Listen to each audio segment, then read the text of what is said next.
Bonsoir à toutes, bonsoir à tous. C'est l'été Smart, ravi de vous retrouver en ce mardi soir, lendemain de défaite nationale, on va y revenir. Mais nous, notre propos dans l'émission avec mes deux invités, c'est tous les soirs d'essayer de commenter l'actualité du moment, notamment économique. Et puis de temps en temps, on essaie de prendre un petit peu de recul et puis de tirer dans des directions un petit peu nouvelles. À propos de l'actualité sportive en question, vous allez voir précisément notre premier grand débat. On va s'intéresser à la Suisse. Alors on ne va pas être là pour commenter le penalty raté ou la tactique changé au dernier moment par notre sélectionneur national. Quoique, messieurs, si ça vous inspire, n'hésitez pas, la parole est libre. On va se demander la question, on va regarder les comparatifs entre la Suisse et la France, précisément en matière économique. Alors au tir au but, on sait, c'est 5-4. Dans plein d'autres domaines, et certains se sont amusés à faire des comparaisons. Mais on verra que les Suisses, il n'y a pas qu'en football où de temps en temps ils sont meilleurs que nous, dans beaucoup de domaines. Et pour le coup, c'est plus récurrent et c'est moins étonnant, ou pas, à voir. Enfin, on se demandera, si les Suisses sont-ils meilleurs que nous partout, point d'interrogation. C'est le titre du premier débat dans l'émission ce soir. Et puis juste après la pause, changement de direction, on va s'intéresser au monde du travail, aux questions de télétravail, aux questions de coworking. On se demandera quelle est la prochaine étape maintenant qu'on est on va dire en sortie de crise sanitaire et qu'on commence peu à peu à retrouver le monde d'avant, en tout cas dans le monde du travail. Quoique, précisément, ce sera un des sujets. On parlera coworking parce que, notamment pour commenter cette initiative de certains de demander un chèque coworking comme il y a un chèque déjeuner. On parlera télétravail aussi à l'occasion d'une étude publiée par la COFAS qui suggère une future envolée du télétravail à l'étranger. On sait qu'il y a eu évidemment des cas à l'occasion de ce confinement, mais c'est un mouvement qui pour le coup pourrait durer. Bref, un sommet riche ce soir dans l'émission. Nous allons parler avec Bruno Demoura Fernandez à ma droite. Bonsoir. Bonsoir. Vous êtes économiste, la COFAS, donc ça tombe bien, pas totalement à hasard peut-être, notamment spécialiste des économies européennes. Cédric Messina, bonsoir. Bonsoir. Vous êtes entrepreneur en ce qui vous concerne, PDG de MyCoach. MyCoach, c'est la start-up championne de la numérisation du monde sportif, de la pratique sportive. Les clubs, les fédés, les individus, tout. Toutes les solutions numériques appliquées au sport. Et on va filer un petit peu la métaphore sportive à plusieurs reprises ce soir dans l'émission pour célébrer votre présence parmi nous. Merci à tous les deux d'être là. Tout de suite, la question apéritive. On ne va pas tout de suite parler de football, mais on va quand même parler de championnat du monde. Un titre, la France est championne du monde en titre, en football. Ça n'a pas changé, malgré la défaite d'hier soir. Et puis, on était championne du monde aussi des impôts. Là, il semblerait qu'on ait perdu notre titre. C'est l'apéritif.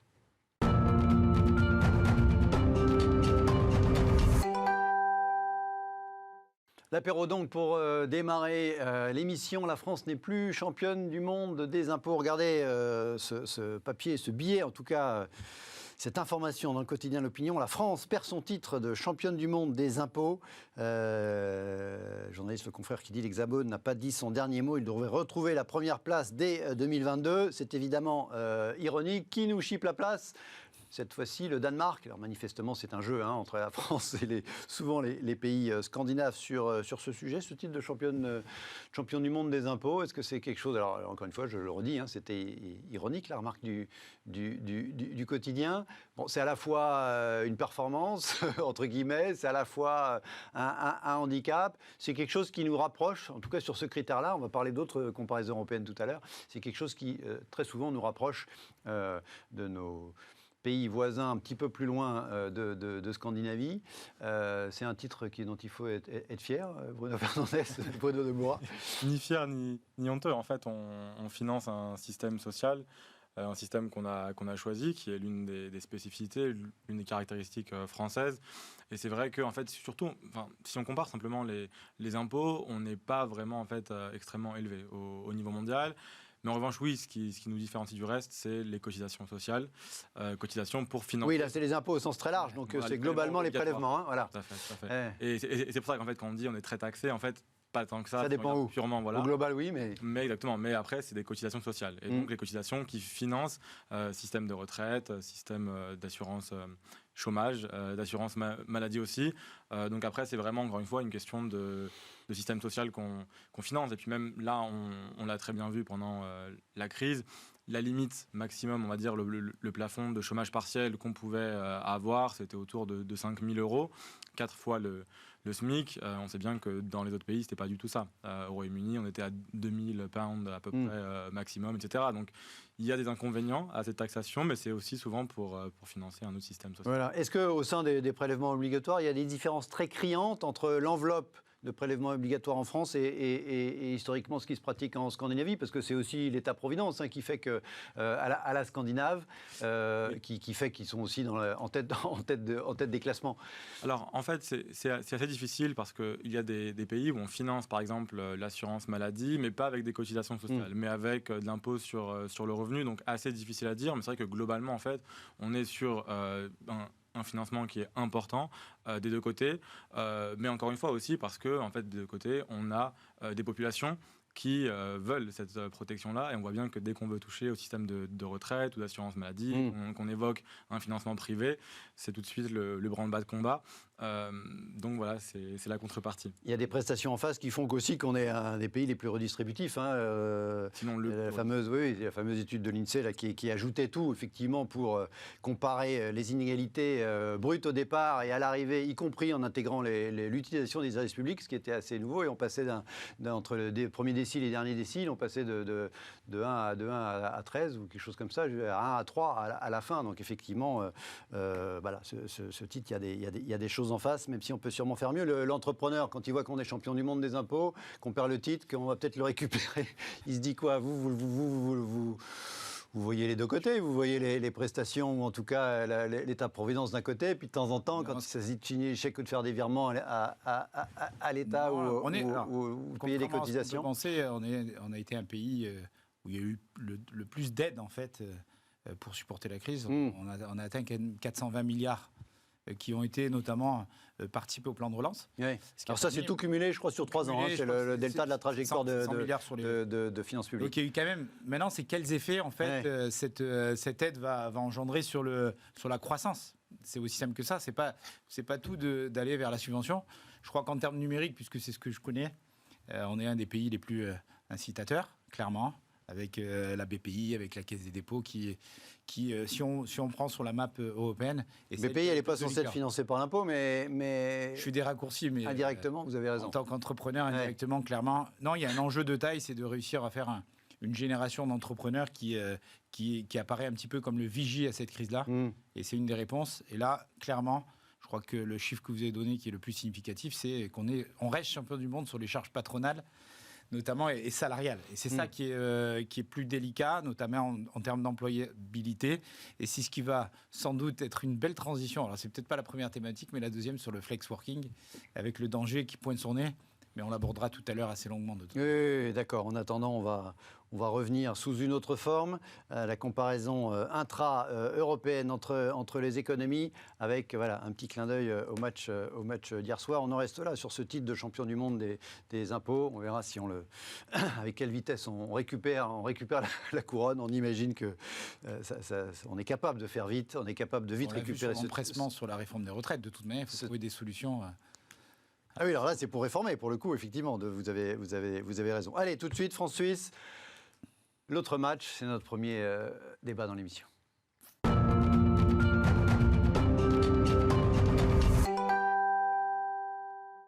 Le thème donc de ce premier échange, les Suisses sont-ils les meilleurs partout pour l'interrogation? Alors on va pas revenir, on va pas remuer le couteau dans la plaie sur l'issue terrible du match d'hier soir, entre effectivement les commentaires que vous avez, j'imagine, pu entendre hier soir et puis toute la journée sur les différents médias. Vous avez votre lot d'explications ou en tout cas de commentaires, de coups de gueule, de critiques, d'espoir. Bref, concernant la sphère du football, il y a un autre match France-Suisse qui du coup, qui a été suggéré, notamment, regardez, par ce tableau comparatif publié ce matin sur Twitter par Alexis Karklins, qui était à cette table la semaine dernière, qui était l'un des dirigeants du cabinet de Hate Advisory, qui était la semaine dernière pour parler de Balzac, souvenez-vous, et de la comédie humaine, qui a fait un tableau. Alors, si on regarde, je vais vous le lister parce que c'est écrit tout petit, PIB par habitant.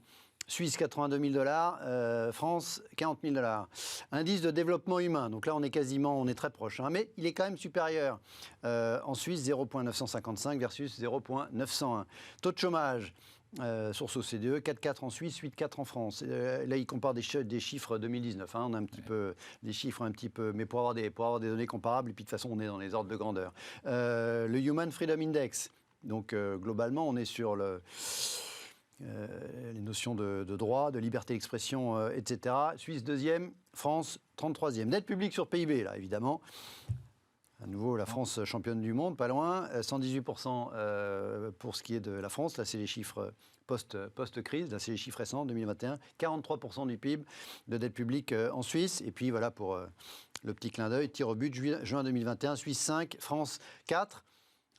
C'est un pays qui marche bien, finalement, la Suisse, quand même. Bruno, vous qui êtes spécialiste des économies européennes, on se moque... En football, un peu moins depuis hier soir. Ouais. On a un peu tendance à regarder la Suisse de haut quand on est français. Il y a d'autres voisins, c'est un peu la même chose. Mais là, on reste sur la Suisse puisque c'est l'actualité sportive. On a un peu tendance à penser que la Suisse, c'est le secret bancaire, c'est la finance, éventuellement un petit peu le chocolat, et ça s'arrête là. Quand on regarde, et ce petit travail d'Alexis Kerklin est quand même très, très parlant, on voit que c'est un pays économiquement très performant.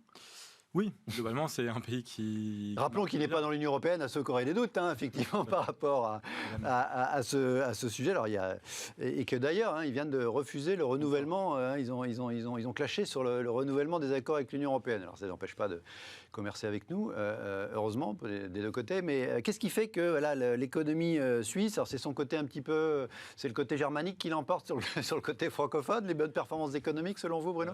Effectivement, si on compare les taux de chômage, le côté germanique correspond plus à l'Allemagne d'ailleurs et le côté francophone plus à la France. Mais globalement, effectivement, c'est un pays qui va bien. Et puis d'ailleurs, chez nous, chez Coface, en termes d'évaluation pays, ça a toujours été un peu notre benchmark. C'est la meilleure note, on imagine. Là, on fait du business avec la Suisse, on sera payé, globalement. Exactement. On les a mis en A2 le temps de la crise. Mais quand même, ils ont perdu leur... Ils ont quand même dû faire des confinements aussi. Donc on a été obligé de les déclasser. Mais globalement, c'est effectivement toujours le benchmark du pays le plus sûr quasiment. C'est un pays qui en fait est spécialisé très vite donc dans la finance, ça il faut aussi le dire, dans les services financiers. C'est aussi ça souvent qui permet d'avoir un PIB par habitant très élevé. Le Luxembourg par exemple a aussi un PIB par habitant très, très élevé, c'est à peu près 10% du PIB des services financiers là-bas. Mais aussi en fait sur des industries, on va dire à haute valeur ajoutée, comme la chimie ou la pharmacie, ce qui a permis par exemple à la Suisse de ne pas beaucoup souffrir cette année, l'année dernière. Moins de 2,7%, donc très très loin de la chute que nous on a enregistrée, parce qu'ils sont spécialisés sur des industries qui, elles, sont bien comportées, ou même les services financiers, au final, ils ont plutôt bien fait.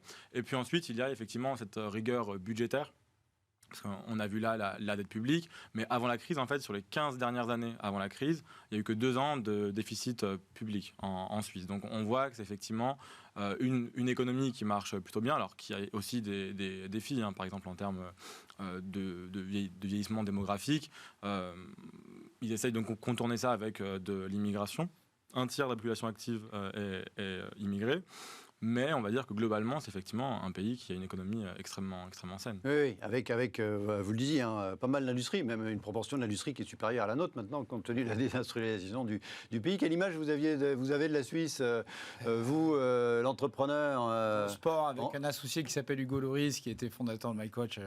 On l'a vécu. C'est votre associé ? C'est d'accord, je ne savais pas. Qui a participé, que j'ai eu tout à l'heure. Il y a une vraie déception. On se souvent qu'en termes économiques, au-delà de la Suisse, c'est souvent une victoire en Coupe du Monde ou en Championnat d'Europe, c'est un point de PIB. On l'aurait pas, par rapport à ce qu'on vit, on l'aurait pas tourné le dos à tout ça. Ouais. Non, je crois que si on fait l'analogie avec le football, je crois que en fait, on avait sans doute une équipe de France sûre d'elle-même, un peu hautaine, suffisante peut-être, et face à une équipe qui a récité son foot, sans génie, travailleuse, humble. Et je crois que c'est aussi le comparatif qu'on pourrait faire entre les deux pays, si je m'autorise. Je crois que ce que je retiens, c'est que dans les années 70, on était à égalité. C'est qu'on avait, en termes de PIB, de chômage et de tout ça, et qu'en 30, 40 ans, on n'a pas su prendre les bons virages. Moi, je vais peut-être prendre le contre-pied et expliquer une expérience, parce que je suis associé sur une structure attenante à MyCoach avec des Suisses, et j'ai eu l'occasion souvent d'évoquer quand on va là-bas, et on se rend compte de la simplicité en fait de leur champ d'action. Ils ont des thématiques, l'horlogerie, l'industrie pharmaceutique, ils ont misé sur les transports. En fait, ils font des choses simples. Et nous, on a eu cette chance avec MyCoach d'être reçu à l'UEFA, où vous avez le siège de toutes les institutions mondiales. On gagne parmi les 7 startups mondiales. On fait un accélérateur. Donc pendant 1 an, on a monté un bureau à Nyon. Et en fait, on s'est rendu compte qu'en termes de transport, vous arrivez à Genève, en 20 minutes, vous avez une sorte de TGV qui vous amène à Nyon. Tout est paramétré, tout est clair, propre, ce qui rend efficace. Et je raconte ça parce que derrière, en fait, je me suis rendu compte que vous avez la chambre de commerce, si je peux l'appeler ainsi, ou le commerce extérieur suisse, qui est venu nous voir à Nice, et 2 fois, et une autre fois dans nos bureaux à Paris, qui nous ont dit, venez vous installer sur des conditions sur mesure. Et en fait, vous vous rendez compte que... Chez nous, c'est Emmanuel Macron qui fait ça à Versailles avec les grands patrons américains et du monde entier. Ça s'appelle Choose France. On en parlait il y a avec une vraie... Il y a 2 jours où ils sont venus, petite non, PME. mais modestement, en fait, oui, c'est ça. On est une start-up en construction, on va l'appeler comme ça, et qui a un positionnement dominant sur un marché qui est encore instable et atomisé. Donc, c'est pas non plus, on n'est pas le référent, on n'est pas Apple ou Google. Et vous vous rendez compte que... Vous nous préviendrez, si jamais ça arrive, sans qu'on s'en aperçoive. Vous le verrez avant moi. Faudra le dire. Oui. Donc ils sont venus vous chercher, en tout cas vous proposez ils sont déplacés avec des conditions proactives, sans en faire trop. Et je crois que c'est une des différences, c'est l'efficacité qui sort de leur projection. Et du coup, en réfléchissant sur des choses simples, je crois que c'est le Premier ministre suisse qui a, sur ses vœux, qui a dit nous, c'est la vache et le smartphone. Et en fait, ils sont assis sur une culture. Clairement, j'ai fait 2 recherches quand on a parlé de ça. Et en fait, ils sont assis sur une culture où ils sont réflexion quasiment. C'est-à-dire, j'ai 4 piliers et j'y vais. Et je crois que c'est un exemple à suivre dans la manière où souvent nous, on saupoudre et on ne mise pas sur ce qui va bien. On essaye d'équilibrer. Et à un moment donné, notamment dans le numérique, puisque c'est ma partie, il faut se rendre compte que la partie est sans doute perdue sur le B2C face à des géants comme Amazon et Netflix. Et on aurait davantage... à faire économiquement, à se concentrer sur des pans d'activité là où on est très fort, le luxe, le développement durable, etc. Donc c'est une réponse qui est incitative. Il n'y a pas forcément de génie à la base. Je refuse. Mais il y a de l'efficacité. Ouais, c'est ce qui ressort. Je refuse l'Union européenne en 92, c'est un changement, et je m'appuie sur le franc fort, et derrière je construis autour de ça.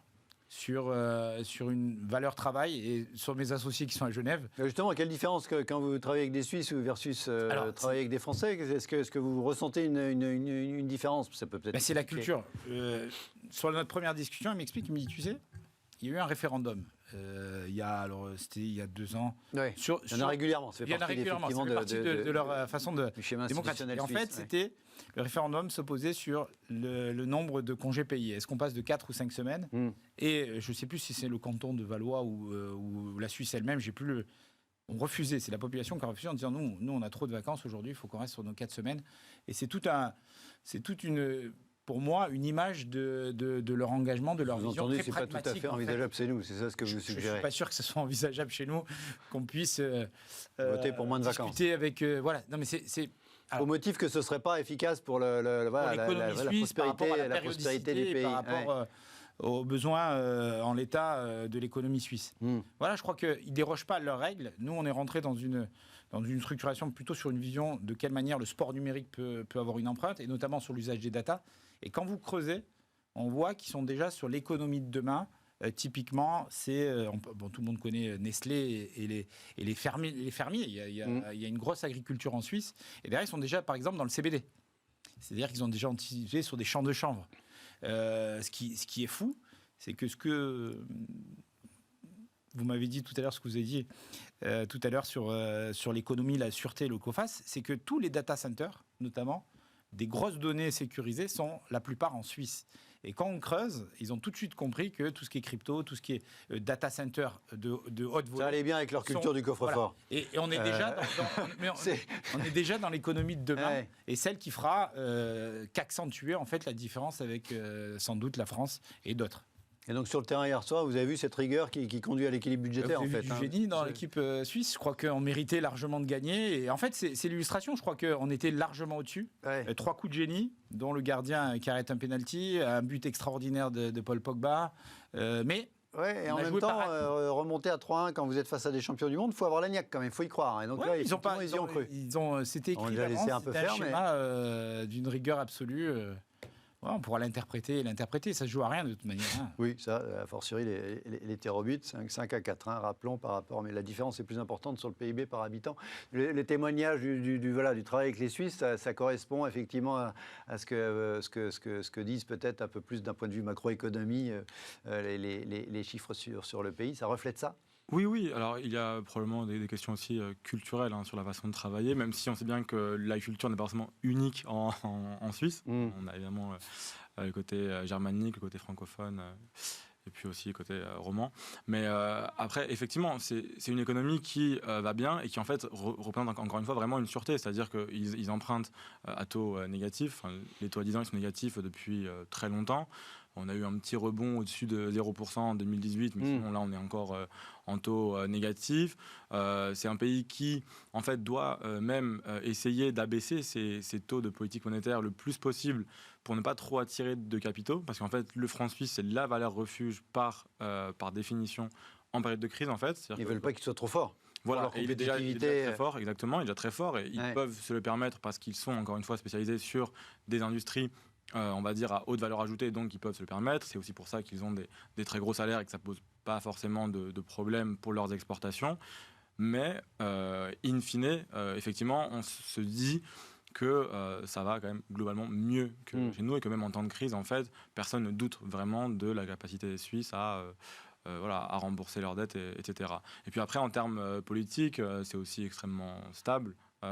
Et pourtant, ils n'ont pas vraiment de Premier ministre, en fait. Enfin, ils ont un Premier ministre qui tourne voilà, sur ce conseil. Oui, il n'y a pas de président, c'est très dilué, très consensuel par les élections. C'est tout à fait démocratique, mais oui, voilà, exactement. Encore plus que chez nous, puisqu'il y a régulièrement des élections de type référendum, votation là-bas, chez les francophones, pas sur tout et n'importe quoi, mais sur des sujets de société significatifs. Ils n'attendent pas qu'effectivement, ils prennent les choses en main et ils décident directement. L'idée de spécialisation que vous rappeliez, ça fait sens. Est-ce que c'est lié au fait que c'est quand même un petit territoire et un petit pays et qu'il vaut mieux se spécialiser, ou est-ce que cette idée de se spécialiser un peu plus que ne le fait l'économie française, ce serait peut-être à suivre, y compris à une taille supérieure telle que l'économie française l'est ? C'est compliqué, on va dire, pour une économie aussi importante que l'économie française. Et on voit bien, d'ailleurs, en fait, il y a très peu de grosses économies qui sont vraiment spécialisées sur deux secteurs. Et puis, on va dire que, en fait, c'est même bien d'être spécialisé sur plusieurs secteurs, parce que comme ça, si jamais il y a une crise, en fait, sur tel ou tel secteur, vous êtes quand même moins exposé. Par exemple, la Suisse, il y a une crise financière, elle est plus exposée. Après, bon, c'est vrai que pour le secteur pharmaceutique, il y a moins de risques globalement. Mais oui, nous, on ne savait pas qu'on était exposé au tourisme et au transport aérien, qui étaient deux points forts, notamment de l'économie française, effectivement, qui se sont pris la crise de plein fouet. On l'est, mais on l'est quand même moins que la Croatie, par exemple. C'est-à-dire que, alors, effectivement, le tourisme en France est important. Oui. Mais voilà, c'est peut-être... On l'est plus que l'Allemagne, la Grande-Bretagne, quand on se compare à ce type de voisins. Mais de fait, il y a des pays plus petits. Exactement, en fait. Souvent, c'est un peu les caractéristiques des pays de plus petite taille, de se spécialiser selon leurs avantages comparatifs. Sur les Suisses, ils ont très bien compris où étaient leurs avantages comparatifs. Ils ne peuvent pas se spécialiser dans le textile ou dans les industries à plus faible valeur ajoutée, vu leur pouvoir d'achat, etc. Mais ensuite, effectivement, sur les plus grandes économies, on n'a pas forcément d'exemple. Voilà. D'économies qui, elles, se sont vraiment spécialisées. Comment ? Il y a la Corée qui a un exemple là-dessus sur oui. une transformation en fait sur au début. Effectivement, au début, dans l'émergence de la Corée, c'était le chantier naval, l'automobile, etc. Mais maintenant, c'est une économie peut-être un petit peu plus diversifiée. Oui, voilà, ils ont quand même cherché à se diversifier. Et puis au début, c'est quand même une économie émergente qui l'a fait par rapport à la France, qui a quand même une économie déjà. Et puis à l'époque, c'était un pays semi-autoritaire quand même, donc c'est plus facile aussi que dans un pays comme nous. Même l'Allemagne qui dépend davantage de l'industrie ou de l'industrie automobile, voilà, ça reste quand même en fait des pourcentages assez faibles de l'économie totale, où on sait qu'au final, ils sont compétitifs. Il y a un gros protectionnisme aussi qu'on peut mettre en avant, ce que nous, on appelle dans notre domaine la souveraineté numérique, et clairement, toutes les lois, l'imposition, les sociétés qui s'installent en Suisse, etc., sont soumises à un fort protectionnisme, et je crois que c'est peut-être une des solutions. Alors, qu'on n'avouera jamais, mais clairement, c'est je reste chez moi, je protège. C'est tout ce qui ressort en fait de chaque discussion qu'on peut avoir. Moi qui suis souvent, clairement, il faut être à la hauteur de l'implantation ou de l'ambition sur un Suisse. C'est probablement que les meilleurs. Alors c'est plus compliqué pour nous. Et d'ailleurs, c'est un des refus d'adhérer à l'Europe. Je crois ça a été le premier pays qui a désavoué totalement en 92 et qui le désavoue chaque fois. Je crois que c'est aussi pour conserver leur protectionnisme. Une certaine indépendance, effectivement. Oui, souveraineté, comme vous dites, effectivement, ils sentent pas l'évidence à rejoindre l'Union européenne, et en même temps, ils ont des stades qui sont meilleurs que la moyenne de l'Union européenne, donc effectivement, on peut les comprendre, même si encore une fois, c'est un statut et un pays très, très particulier. Vous faites du business avec les clubs suisses, là, vous les numérisez Oui, on peut dire qu'on a 50% au niveau des clubs suisses, clairement. Ouais. On s'installe doucement, mais en même temps, il y a la place. C'est-à-dire que... Alors, c'est plus compliqué, effectivement, avec toute la partie haute, plutôt germanique. Et en fait, on a pris quasiment le leadership sur la partie francophone. Mais c'est vrai qu'il y a une différenciation, on l'a abordé tout à l'heure, entre la partie germanophobe et le reste. Voilà. Genève, c'est considéré comme le Naples de Suisse, on en parlait tout à l'heure, mais il y a une vraie dichotomie en Suisse, notamment entre les régions, et clairement, l'unité du pays se fait aussi difficilement. Il y a ça aussi, en train de...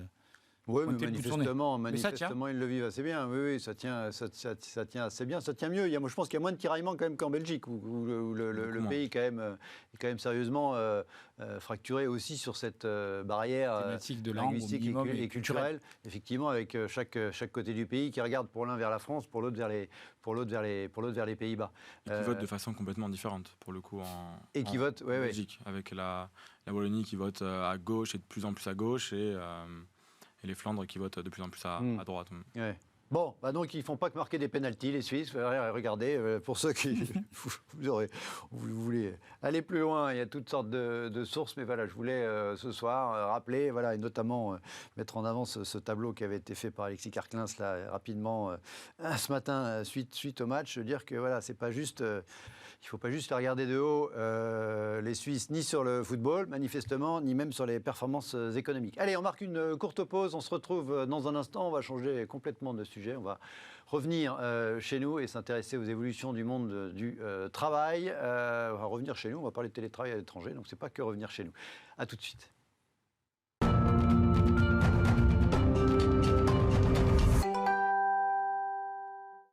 Retour dans l'AIT Smart, deuxième partie de l'émission. Merci de nous rester fidèles et d'aller avec nous jusqu'au bout. J'allais dire jusqu'au bout de la nuit, pas tout à fait. Mais quand même, on va parler des relations de travail dans l'entreprise, des nouvelles relations de travail dans l'entreprise, notamment les questions de télétravail, de coworking, avec le questionnement et après, point d'interrogation, à l'occasion notamment de cette étude réalisée par l'ECOFAS que vous représentez ce soir autour de cette table, Bruno, le titre du papier de Figaro qui relate cette étude, les entreprises tentées par les télétravailleurs à l'étranger, avec une évaluation de un chiffrage. Selon cette étude, nous dit le journal, les pays émergents comptent près de 330 millions de télétravailleurs potentiels. Donc, alors, on a beaucoup parlé de télétravail depuis 1 an et demi, à l'occasion évidemment du confinement et de toutes ses conséquences pour les entreprises françaises petites et grandes. On y reviendra effectivement, notamment avec, pour le coup, dans les entreprises, avec le témoignage de Cédric et de MyCoach. Est-ce que c'est l'étape suivante, le télétravail à l'étranger? C'est la poursuite, c'est quelque chose qui commence à germer dans l'esprit des gens. Alors, on a vu des reportages à la télé, un tel qui s'installe à l'île Maurice, à La Réunion, et puis évidemment, devant son ordinateur, il est quand même dans des conditions de vie un peu meilleures qu'à la Défense. J'ai rien contre la Défense, mais bref, que dans une tour de bureau, dans un climat moins serein et sympathique. On se disait, c'est anecdotique. Ce que vous nous dites, c'est que ça ne l'est pas et que ça le sera encore moins demain. C'est ça un petit peu l'objet de ce rapport ? Oui, et puis, alors, en fait, c'est vrai qu'au cours des dernières décennies, globalement, on a eu des délocalisations, mais dans l'industrie, surtout, en fait. Ensuite, on a eu des délocalisations, mais par exemple, pour les services aux clients, comme les services téléphoniques, les centrales téléphoniques, aussi dans les services informatiques. Mais là, ce qu'on a vu, en fait, et probablement, alors parfois on parle du monde d'après, et en fait, probablement, on l'a un peu surestimé, mais s'il y a des tendances structurelles qui vont rester, je pense que c'est quelque chose que tout le monde se dit aussi, que le télétravail, pour le coup, va vraiment se généraliser, que là, on a vraiment eu un accélérateur, en fait, du télétravail. Et donc, on a essayé de se demander quels effets, en fait, et est-ce que c'est quelque chose qui peut se généraliser, et surtout, est-ce qu'on peut avoir, du coup, de la délocalisation de services. En sachant que toujours sur la même logique, en fait, pour les entreprises, notamment des pays avancés, c'est évidemment plus cher de payer les travailleurs des pays avancés. Et donc, peut-être dans cette recherche d'avoir des coûts un peu moindres, se dire, est-ce qu'on ne peut pas, au final, en fait, faire certains travaux à l'étranger, mais pas vraiment envoyer le travailleur français à La Réunion ou au Mexique s'il en a envie, et continuer à le payer avec un Oui, il y salaire a pas français. mal d'exemples au Mexique aussi, vous avez raison. Exactement. Mais ça, c'est pas forcément très rentable pour l'entreprise, parce que vous le payez avec un salaire français pour qu'il aille au Mexique, c'est pas forcément une très bonne affaire. Mais plutôt, justement, est-ce qu'il n'y a pas des pays où on a des personnes compétentes, qui ont les compétences, déjà ça c'est la première chose, le capital humain, avec un coût salarial moindre, et après, surtout pour savoir est-ce qu'on délocalise un service, c'est aussi les infrastructures digitales, justement, est-ce qu'elles sont bonnes, et est-ce que l'environnement des affaires, globalement, est bon pour que je puisse le faire. Et là, en l'occurrence, effectivement, d'après ce qu'on voit, il pourrait y avoir des pays qui, comme l'Asie à un moment a bénéficié... Spécialisés là-dedans. Exactement, et qui, eux, vont bénéficier justement d'avantages comparatifs dans ces services-là. Parce qu'on a découvert, grâce à la crise, que beaucoup de métiers sont télétravaillables ou qu'on peut faire en télétravail. Autrefois, on se disait que c'était peut-être... alors, 13%, c'est dans les pays en développement. Dans les pays avancés, on avançait 27% des métiers, des emplois qui peuvent être faits en télétravail. On s'est rendu compte que c'était quasiment 40% pendant la crise en Europe. Donc, il y a énormément de travaux, de métiers qui peuvent être faits en télétravail. Et donc, effectivement, on pourrait avoir là un nouveau phénomène, on va dire, de délocalisation du travail, mais pas forcément dans l'industrie. On s'est rendu compte que dans l'industrie, c'est peut-être plus compliqué d'aller à l'autre bout du monde. Et là, on pourrait relocaliser en Europe, par exemple. Mais qu'en termes de services, effectivement, on pourrait... Ce serait une troisième étape de la mondialisation. Mon usine, je la ferme chez moi, j'ouvre l'équivalent avec des gens moins bien payés au bout du monde. Je suis très caricatural.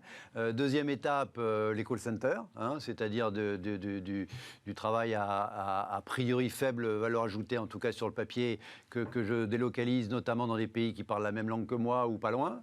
C'est-à-dire les Anglais qui mettaient leur call center en Inde ou les Français qui mettaient leur call center dans le Maghreb, en Afrique du Nord, effectivement, où il y a une francophonie importante. Là, c'est la même chose dans le service, mais avec des jobs à valeur ajoutée, quasi équivalents aux nôtres, sauf que, de fait, c'est quand même motivé par un coût moindre, pour une économie de coût du point de vue de l'entreprise, ce mouvement à venir. Oui, évidemment, c'est quand même souvent le nerf de la guerre, Ouais. même si, encore une fois, tout n'est pas qu'une question de coût. Et c'est pour ça qu'on a essayé là de trouver justement dans quel pays il serait intéressant et possible. Parce que pour délocaliser des services, il faut aussi avoir les infrastructures numériques qui vont avec, et puis un environnement des affaires stable. C'est-à-dire que même, par exemple, dans notre classement, on voit que la Russie ou l'Ukraine est assez haut, au final, dedans. Mais on sait aussi qu'il y a une instabilité politique, il y a un risque géopolitique, aussi un risque de cybersécurité qui fait que, peut-être qu'on n'ira pas dans ces pays-là. Mais par exemple, un pays comme la Pologne, de très bonnes infrastructures numériques, dans l'Union européenne, on a d'ailleurs vu que Google a investi là-bas, dans plusieurs data centers, et puis on reste encore une fois dans l'Union européenne. Des coûts salariaux qui sont bien plus élevés qu'en Asie, mais quand même 3 fois moindres qu'en France, même pour une population qui est éduquée. Et donc, effectivement, on peut se dire qu'on pourrait assister à des délocalisations de ces métiers qui... Alors, peut-être qu'il y a 1 an et demi, on ne pensait pas que c'était faisable à distance, peut-être que ça marcherait mal. Et globalement, on s'est rendu compte que pendant la crise, la plupart des entreprises, en tout cas, ont réussi à bien fonctionner.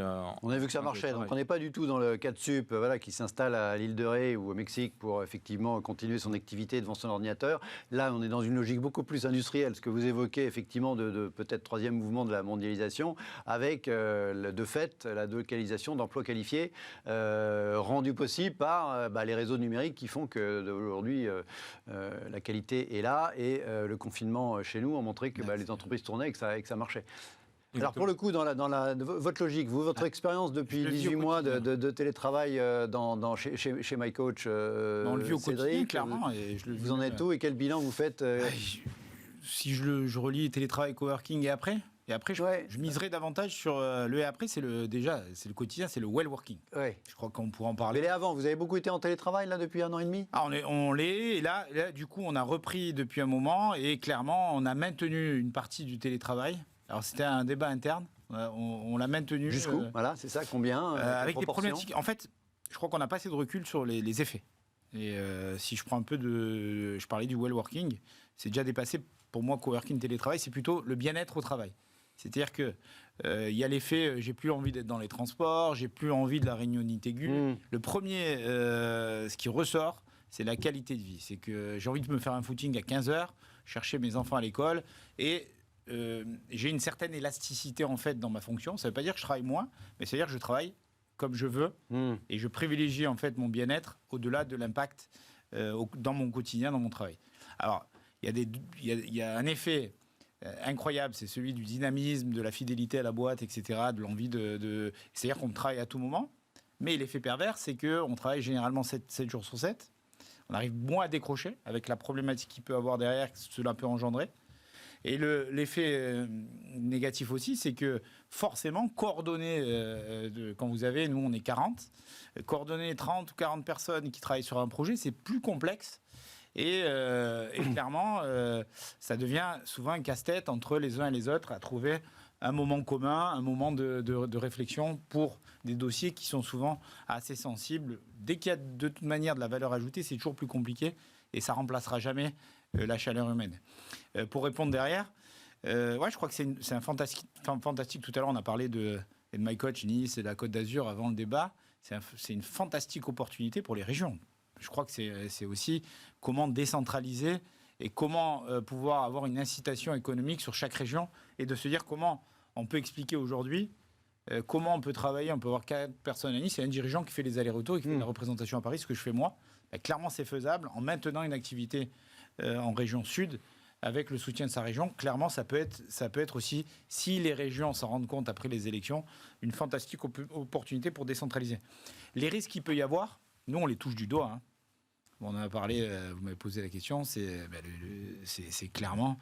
on a été tout à l'heure en début d'émission, on est champion du monde des charges patronales et forcément en période de crise, on va se poser la question de se dire quelle est la valeur du coût du travail et clairement de quelle manière. Et ça, j'ai peur que malgré toutes les volontés d'asseoir en fait une croissance et de créer de l'emploi et d'avoir des incitations, ça joue sur la compétitivité des entreprises et que chacun aille chercher de la compétence moins chère ailleurs. Et justement, c'est ce qui est la démarche évoquée. Hein. Alors, l'étude, je n'ai pas donné les chiffres, 7% d'économie pour les entreprises potentielles avec ce type de délocalisation télétravaillée. Ce qui n'était pas dans l'étude, je l'ai lu rapidement. Et ce qui va pointer, c'est que, notamment, l'agressivité des GAFA et des gros majors de la Silicon Valley, quand vous débauchez des pointures, notamment sur des postes très qualifiés, il y avait toute l'incitation, est-ce que je vais aux US, le prix du loyer, le prix de la scolarité, etc. Et maintenant, je crois que ce n'est pas sorti encore. Moi, j'ai un cas chez moi où ils proposent du télétravail délocalisé à 100%. C'est-à-dire qu'en fait, vous avez des GAFA comme Apple qui viennent prendre les meilleurs développeurs et qui disent « Bon, mais restez chez vous, vous travaillez pour nous, mais vous êtes 100%... pas besoin de venir à Silicon Valley où le climat est sympa, mais c'est devenu très cher. » Du home office. Donc là, si ça se généralise, on risque de perdre une fuite des talents, non plus sur des départs à l'étranger, mais qui plus est, financés de l'extérieur et qui font du home office chez nous. Donc tout ça... Donc ce type de tendance, vous le voyez plus comme une menace pour les entreprises françaises. Oui, sur la compétitivité, clairement. C'est-à-dire que vous pouvez... Mais à l'inverse, est-ce que vous-même, vous seriez capable d'avoir un certain nombre de cadres, de profils de valeur ajoutée, des gens payés très correctement dans un pays étranger, on l'a testé sur étrangers eux-mêmes, a fortiori, il faudrait que vous soyez capable de communiquer dans une langue commune, mais l'anglais sert à ça aujourd'hui. De faire cette démarche pour économiser un petit peu déjà, politiquement, il y a on le voit, la Covid a accéléré en fait l'émergence et notre dépendance aux acteurs américains qui a renvoyé un contre-coup politique et il y a un fort soutien en fait politique auprès des startups, notamment dans le numérique. Donc il y a aussi un intérêt à croître en France et à rester ici. Parce qu'il y a une volonté de faire naître des tech champions et c'est pas maintenant qu'il faut partir. Ça, c'est jouer le jeu, comme on dit. Alors, ça ne rapporte pas forcément, mais je suis persuadé que de toute manière, on va devoir faire émerger chez nous dans le sport une filière française d'excellence. Et clairement, c'est surfer sur la vague. Alors, on surfe sur la vague, ce n'est pas pour autant qu'on la prend, mais clairement, je crois qu'il y a une volonté nationale. L'autre côté qui pointe le bout de son nez, c'est ce qu'on s'est dit tout à l'heure, c'est que à rester en France, soit on capitalise avec une politique publique forte qui permet d'engendrer de l'emploi, ou forcément, il va y avoir un effet pivot derrière ou d'aubaine là-dessus. Je crois que c'est dans les 12-18 mois qu'on va avoir une réponse à cette question du télétravail et du coworking, où il faudra s'adapter en fait en fonction de la crise qu'on vit. C'est une opportunité pour qui? Cédric nous dit, il y a une menace, c'est qu'effectivement les très gros, ils n'ont même plus besoin déjà, enfin comme ils sont très gros, ils ont les moyens de payer beaucoup plus que les autres. De fait, c'est avéré, ça existe déjà. Effectivement, je pense que Avec une fiscalité différente. les salaires chez Google, chez Apple, etc. sont sûrement généreux. Mais ils n'ont même plus besoin de forcer les gens à venir quitter leur pays, changer l'école des enfants, le cas échéant, etc. pour s'installer dans la Silicon Valley. Encore une fois, que je disais tout à l'heure qu'il y a un climat sympa, mais où les prix sont quand même très chers.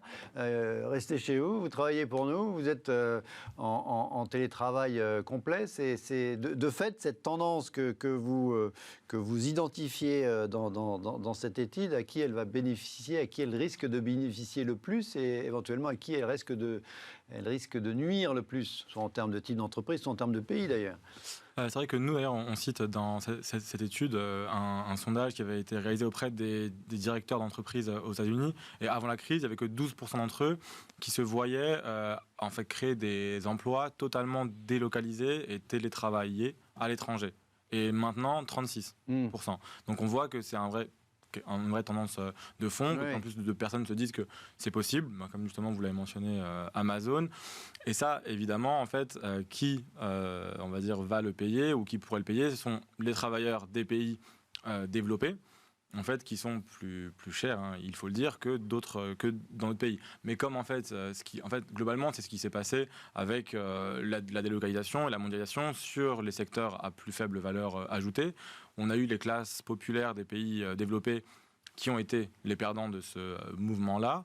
Et on a bien vu d'ailleurs après ce que ça a pu entraîner en termes de populisme, etc., ou de tension sociale au moins.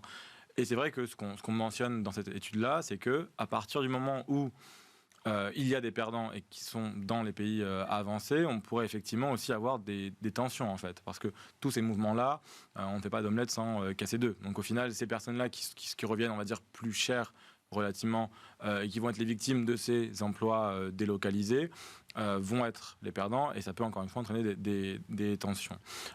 Après, évidemment, le télétravail, c'est aussi de la flexibilité, ça peut aussi permettre à certains travailleurs qui sont peut-être on va dire, les plus valorisés, eux, de pouvoir justement choisir ce télétravail et ensuite avoir un cadre de travail qui convient le mieux à leur. Ça modifie les rapports de force entre le salarié et l'employeur aussi. Exactement. Cette possibilité de choisir là où on s'installe, de rester chez soi. Il y a un effet millénial. Par ailleurs, là, c'est un changement culturel de génération. Oui.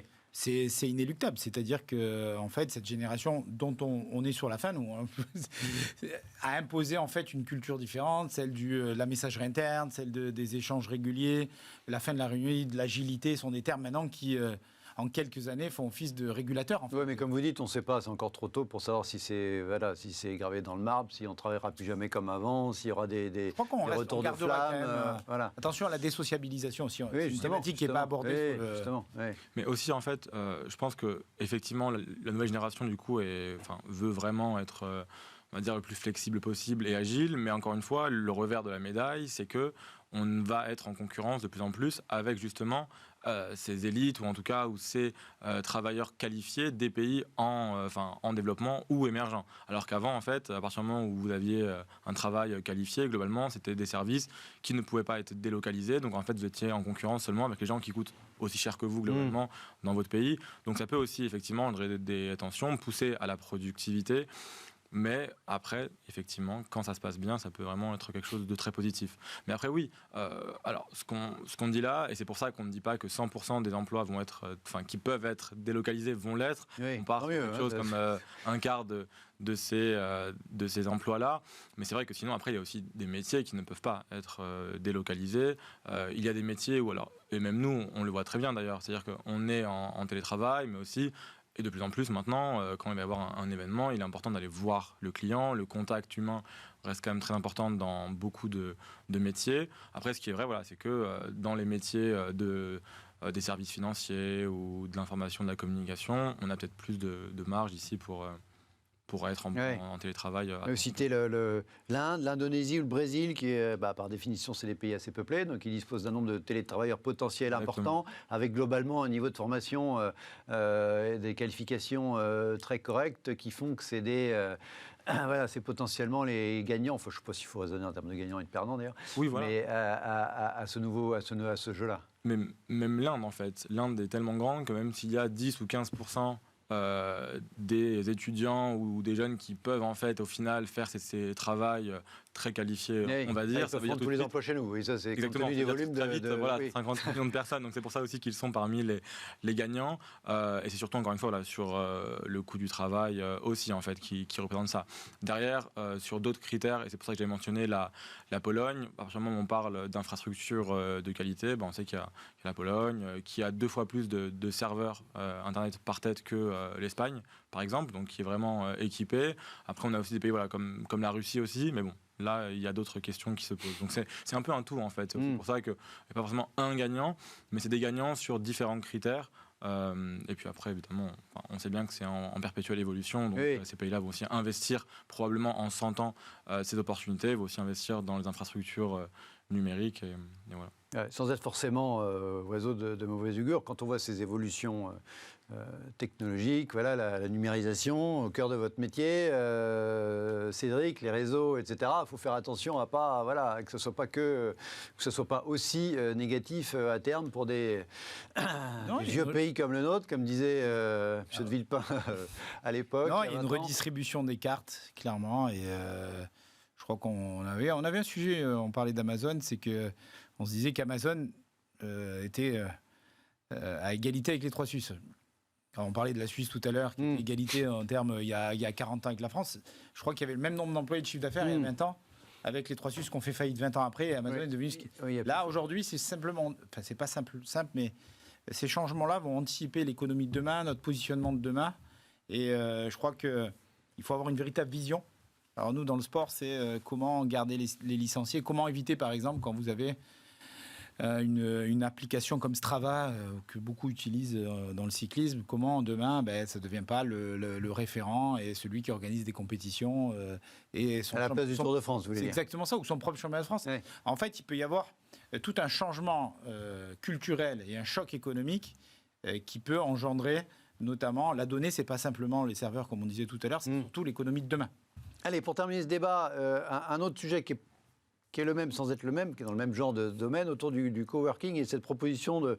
il y a une tribune dans le JDD il y a quelques jours, signée par Louis Gallois, le patron de la CFDT, Laurent Berger, l'ancienne ministre du Travail, Mme El Khomri, etc., en faveur d'un chèque bureau sur le modèle du ticket restaurant, du chèque déjeuner, qui puisse permettre à des potentiels télétravailleurs qui n'ont pas envie de rester chez eux parce que pas assez grand, parce que les enfants, parce que toutes sortes de bonnes raisons, de se payer, entre guillemets, un espace dans des espaces de coworking, un bureau dans des espaces de coworking ou autre tiers-lieu, expression à la mode. Encore une fois, sur le modèle du ticket restaurant, par exemple, et dans sa chronique dans les Échos ce matin, Jean-Marc Vittori dénonce un peu ce truc-là en disant que c'était la fausse bonne idée parce que de fait, on crée une nouvelle niche socio-fiscale, dit-il. C'est une petite économie pour l'entreprise parce que de fait, quand même,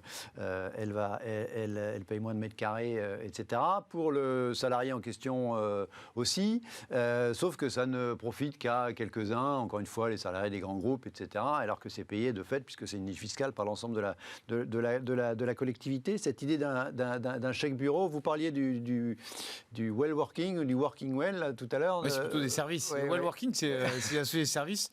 Et il arrive aujourd'hui que les demandes sont de pouvoir faire du sport, d'avoir même, alors le massage, mais tout ce qui va avec la qualité, le bien-être.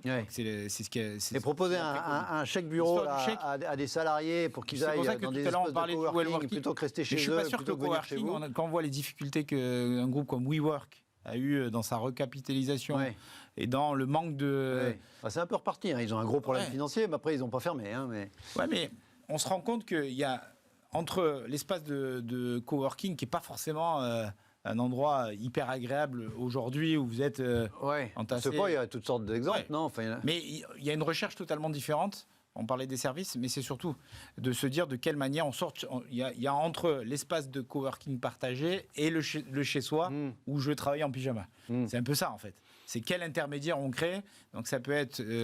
on a assisté à une masterclass du président d'Accor qui expliquait qu'aujourd'hui, l'hôtel avait une carte à jouer sur le repositionnement des hôtels qui sont ouverts 24 heures sur 24 sur l'accueil et notamment la transformation de leur modèle économique. C'est le nouveau truc de Sébastien Bazin, effectivement, pour entre guillemets, reconvertir ces hôtels. Et clairement, c'est entre l'espace de coworking où, de toute manière, c'est un lieu de travail habillé, on est d'accord, différent, et le chez-soi, c'est peut-être cet intermédiaire.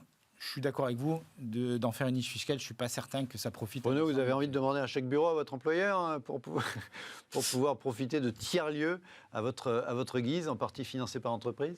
Oui, en fait, globalement, c'est vrai qu'en fait, on passerait d'un financement, le chèque déjeuner, en fait, qui lui est financé par l'entreprise, quelque chose qu'on financerait par... Et par l'État, parce que de fait, il y a voilà, c'est ce que nous dit Vittori, là, globalement, ça coûte 1,5 milliard d'euros aux finances publiques, le chèque déjeuner, le ticket restaurant en général. Et là, au final, c'est vrai qu'à partir du moment où les entreprises, on ne va pas se mentir, vont faire des économies sur le fait d'avoir évidemment des bureaux moins importants, parce qu'effectivement, on se dit que c'est aussi parce que les personnes ont envie de faire plus de télétravail, mais aussi objectivement, ça permet d'avoir des bureaux moins grands.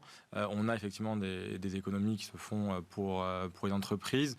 Donc, si il fallait y avoir peut-être un financement, ça pourrait venir de certaines entreprises qui sont, elles, encore une fois, les bénéficiaires du fait de réduire l'espace de travail, plutôt que effectivement quelque chose qui, au final, est à la charge de toute la collectivité pour que certains en bénéficient. Oui, cela dit, le problème, c'est que pas de cotisation sociale là-dessus, du point de vue de l'entreprise, donc une petite économie, du coup un manque à gagner voilà, ça marche si ça concerne tous les Français, mais c'est vrai que si ça concerne qu'une petite partie des gens, du coup on recrée une niche. Le succès du pass culture, du pass sport, qui viennent davantage aujourd'hui participer au well working, comme on a dit, davantage qu'au coworking. Oui, alors là c'est complètement public, le pass culture. Donc là, voilà, non, mais ce qui est très bien, c'est le chef de l'État qui a décidé de donner un peu d'argent aux jeunes pour essayer de se payer des produits culturels. Et du coup, ça leur permet d'acheter des abonnements à 10 heures, des disques et des mangas et des livres et faire lire. Et c'est très bien. Allez, il nous reste à peine quelques minutes. Je voudrais terminer l'émission en vous demandant de commenter une ou deux petites actualités dans d'autres domaines. C'est tout de suite, c'est l'after.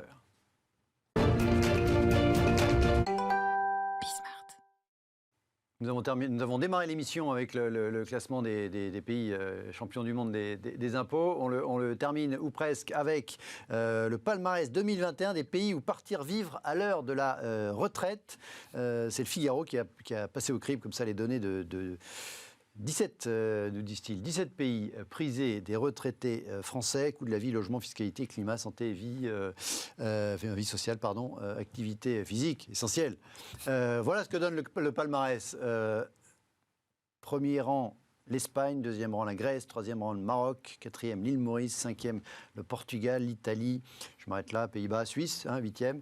C'est pour des retraités français, j'imagine, ce classement. Où est-ce que vous avez, l'un et l'autre, envie d'aller passer votre retraite? Vous imaginez demain, alors vous êtes très jeune, deux, entrepreneur, en pleine ascension, donc c'est pas du tout le sujet.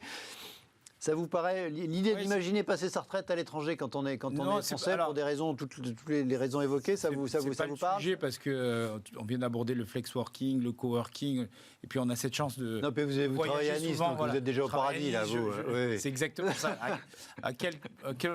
Dans quel on met la Côte d'Azur dans le classement ou pas? Si c'était un pays, elle serait haute dans le classement, vous avez bien raison. Oui. Non, nous c'est cette chance de vivre et de voyager beaucoup. Donc il y a peut-être moins d'attente en disant j'attends la retraite pour partir. Non, de toute façon, le classement parle de lui-même. La Grèce, l'Espagne. Oui, c'est un peu le soleil quand même. Ce qui est intéressant dans la discussion, alors on ne savait pas qu'il y avait cet after sur cette question-là, c'est qu'on a avec Bruno qui part s'installer à Madrid. Et effectivement, on connaît tous des gens qui sont partis en Espagne, clairement. Alors, il y a les retraités, mais c'est les actifs. Ça revient aussi aux questions initiales. C'est plus inquiétant d'avoir beaucoup de personnes qualifiées actives qui s'installent à l'étranger. Ça aussi, c'est un phénomène qui commence Alors vous, Bruno, c'est pas la retraite, hein, effectivement. Vous nous disiez hors antenne que vous allez travailler en Espagne. Bravo à vous. Cette idée que, voilà, que les Français puissent, pas que les Français, hein, les Européens en général, mais ça c'est un classement qui concerne les Français, s'installer, des motivations pour s'installer à l'étranger pour la retraite, voilà, ça vous parle, vous trouvez ça normal? C'est un phénomène assez récent, hein, l'idée de passer sa retraite à l'étranger, ce n'est pas quelque chose dont on parlait il y a 30 ans quand même. Oui, exactement. Enfin, je crois pas. Et quand on voit les critères en fait de décision, c'est-à-dire le climat, la vie sociale, puis après il y a aussi un peu la fiscalité quand même. La hein, fiscalité, c'est exactement ce que j'allais dire. Voilà, on sait très bien que le Portugal notamment est devenu un peu un Eldorado pour les retraités français, mais pas que, hein, aussi les Néerlandais, les Britanniques, qui eux depuis longtemps en revanche, voilà, vont en Espagne ou au Portugal, un peu moins au Maroc, ça c'est plutôt pour les Français et les francophones. Mais oui, c'est quelque chose qui, au final, se comprend. Et d'autant plus aussi avec un pouvoir d'achat français dans ces pays-là. Donc voilà, Espagne, Grèce, Maroc, île Maurice, Portugal, dans l'ordre, vous en choisissez un. Grèce. Grèce. Les îles, Grèce. Allez, bon vous êtes un peu partie prenante. Je pense que ma famille le prendrait mal, c'est le Portugal. Si. Allez, pour terminer, Amazon lance un abonnement mensuel au disque vinyle pour 25 € par mois. Vinyl of the Month Club, là, vous pouvez, vous recevez des disques vinyles. Ça vous viendrait l'idée de vous abonner à ça, Bruno? Bruno. Non, je crois que c'est surtout pour, c'est légendaire chez Amazon, dès qu'il y a une niche qui commence à sortir, je crois que c'est pour répondre à... C'est une start-up qui a fait ça. Oui, c'est ça. C'est qu'il y a une demande. Hein. C'est qu'il y a une demande. Je crois que il y a une boîte qui a 30 000 abonnés. Non, c'est la nostalgie. C'est aussi, je pense, conserver des nostalgie usages. à plein, c'est sûr. Je pense. Ouais. C'est plutôt quasiment du domaine du aidez-moi. Du petit plaisir coupable. C'est ça. Hein, coupable ou pas. Vous écoutez des disques vinyles? Parce que là, vous, pour le coup, vous êtes... Non. Du collectionneur. Non, mais pas l'idée. Mais j'ai plusieurs amis qui écoutent des vinyles. Oui, mais après, c'est dans la culture vintage un peu. Et c'est aussi ça, par exemple, dans les vêtements. Avec beaucoup de... Le petit grésillement. Voilà, ouais, ça. Le petit grésillement. Et puis les vêtements un peu larges des années 90, on sent que ça revient à la mode. On voit Arsène Lupin, c'est la mode. Hein. Arsène Lupin, c'est ce qui est clairement... On joue aussi sur la nostalgie et la mode du vintage. Bah voilà, même Amazon en pointe dans bien des domaines. Voilà, cède à ce petit péché nostalgique qui prend les consommateurs de musique en Occident. J'imagine que en même temps que les droits télé pas encore ailleurs. Voilà, oui, c'est pas l'axe essentiel du développement de la stratégie d'Amazon en termes de développement. C'est pas les disques vinyles. Merci à tous les deux d'avoir été à mes côtés ce soir. Merci à vous de nous avoir regardés. On se retrouve demain, même heure, même adresse sur Bismart. Bonne soirée.